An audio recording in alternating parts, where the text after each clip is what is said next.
Aujourd'hui, j'ai fait naufrage au large d'une île d'Asie du Sud-Est. C'est arrivé cet après-midi. Je suis un étranger vivant aux Philippines, depuis environ un an, et une bande de voisins m'a invité à aller pêcher avec eux. Il s'avère que par pêche, ils entendaient boire et faire des barbecues à la plage, ce qui était génial de toute façon. N'imaginez pas une station balnéaire huppée ou quoi que ce soit d'autre, c'est assez proche de l'endroit où j'habite, mais c'est juste un tout petit village sur la plage, avec des petites cabanes en bois, des pêcheurs et de nombreux petits bateaux, des gens qui font sécher des algues devant leur maison, etc. Nous buvons toute la journée, de 10 heures à environ 16 heures. À un moment donné, vers 16 heures, un des gars du village qui nous avait rejoints nous dit qu'il a un petit filet dans l'eau et qu'il veut aller le remonter. Bien sûr, il demande à l'americano si je veux le faire, parce que je pensais que nous allions pêcher, et je lui réponds que oui, mon frère. Il y a un autre gars avec nous, un de mes voisins qui veut aussi aller chercher le filet, et parce qu'on est potes et que son anglais est plutôt bon, on décide d'y aller ensemble. Aucun de nous n'avait fait ça avant, mais les eaux ici sont super fraîches, c'est comme de l'eau à hauteur de taille sans vague, on peut littéralement aller à 300 pieds de distance et l'eau n'est qu'à hauteur de poitrine tout au plus. Nous partons donc à la recherche de bouées bleues. Nous n'avons qu'une rame et un tout petit bateau, ce truc fait environ 2 mètres de long et 2 mètres de large à son point le plus large. On arrive à environ 400 pieds, on pousse le bateau, on patauge dans l'eau quand mon pote me dit qu'il ne sait pas nager, que l'eau devient un peu profonde, à hauteur de poitrine, et qu'il commence à avoir peur. Je lui réponds que c'est bon, tu montes dans le bateau, tu pagayes, et moi je marche ou je nage à côté.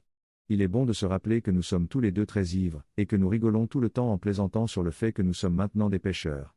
Je mets mon oreille dans l'eau et je lui dis combien de poissons j'entends, etc. De bons moments. Je gloussais tout le long du chemin. Il s'avère que nous avons dépassé notre série de bouées depuis longtemps, comme si nous avions déjà dépassé de 300 pieds. Les seules bouées que je vois sont à des kilomètres. Au moins 800, voire 900 pieds de plus. Toute cette aventure ressemble à beaucoup de travail et le plaisir commence à se dissiper. Nous sommes en fait assez loin maintenant. Le sol disparaît. L'eau est froide et je me demande s'il y a des requins qui nagent à côté de notre petit yacht. Je ne sais pas ce qui se passe, mais très vite les choses prennent un tournant, le ciel s'assombrit, il y a de la pluie à quelques kilomètres, elle vient vers nous par-dessus les montagnes, nous sommes les seuls à être dans l'eau à ce moment-là, et ce putain de bateau s'écroule. Le canoë se détache des pièces latérales, se retourne et coule. Je n'arrive pas à le maintenir debout, il est rempli d'eau et je me souviens que mon ami ne sait pas nager. Il essaie de garder la tête hors de l'eau, de s'accrocher à la pièce latérale qui est comme un gros morceau de bambou. Je tiens le morceau de bambou d'une main et j'essaie aussi d'empêcher le bateau de ce villageois de couler, alors je tiens le morceau de canoë dans l'autre main. C'est lourd et encombrant. Très vite, je me rends compte que c'est sérieux. Ce type ne sait pas nager, il y a 400 pieds d'eau très profonde, jusqu'à ce que nous puissions nous tenir debout, et même alors, il y a encore 600 pieds d'eau à hauteur de tête ou de cou et il n'y a pas une âme en vue. Nous flottons, j'essaie de le calmer en lui disant de s'accrocher au bambou, de se détendre, que quelqu'un nous verra, etc., mais les nuages deviennent sombres, une forte pluie d'Asie du Sud-Est arrive. Il y a des fils et des cordes partout autour de vos pieds dans l'obscurité et en plus d'être terrifiant, c'est dangereux, mes bras et mes jambes s'en mêlent, je me débat, mon ami s'en mêle, ça va vite se gâter. Tabang signifie aide en bisaya, lol, et heureusement pour nous, à ce moment-là, un bruit de moteur se fait entendre et nous crions à l'aide, un gars arrive dans un bateau beaucoup plus grand, fait maison, et il a une bouteille de rhum à la main et il dit Unsaman ? Qu'est-ce qui ne va pas ? Qu'est-ce qui ne va pas ? Il nous fait monter à bord, charge notre petit bateau sur le sien, et dans le style voilà votre problème, il annonce que notre bateau est trop petit. Quoi qu'il en soit, nous sommes sains et saufs, le filet est toujours là, le propriétaire du bateau a trouvé cela hilarant, nous allons le faire réparer. Trop long. Je n'ai pas lu. Je suis allé boire un verre dans un village de pêcheurs, j'ai proposé de remonter le filet d'un pêcheur, avec un type qui ne sait pas nager, je suis allé trop profond et j'ai cassé le bateau, j'ai flotté pendant 1 heure, j'ai failli mourir, je ne suis pas mort.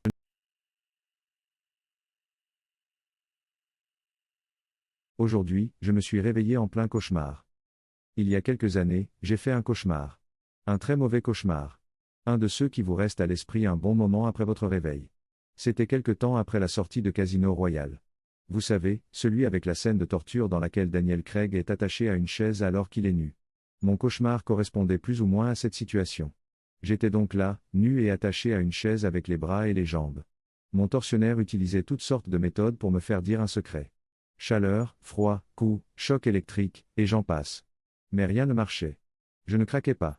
Je pouvais voir la frustration dans les yeux de l'homme, puis la petite étincelle qui vous indique que quelqu'un a eu une idée sinistre. Avec une grande rapidité, il saisit mes couilles et commence à les serrer comme un étau. Je panique. Ce choc suffit à me faire basculer dans l'éveil. Le dernier fragment dont je me souviens de ce rêve est qu'avec un grand effort de force, je parviens à me libérer d'un bras des cordes qui me retiennent à la chaise. Malheureusement, je n'ai pas encore réalisé qu'il s'agissait d'un rêve, et dans mon état de réveil, j'ai un peu de mal à réaliser ce qui est réel et ce qui ne l'est pas. La seule chose que je sais, c'est que quelqu'un tient mes couilles dans sa main, qu'il les écrase, et que cette main doit partir, tout de suite.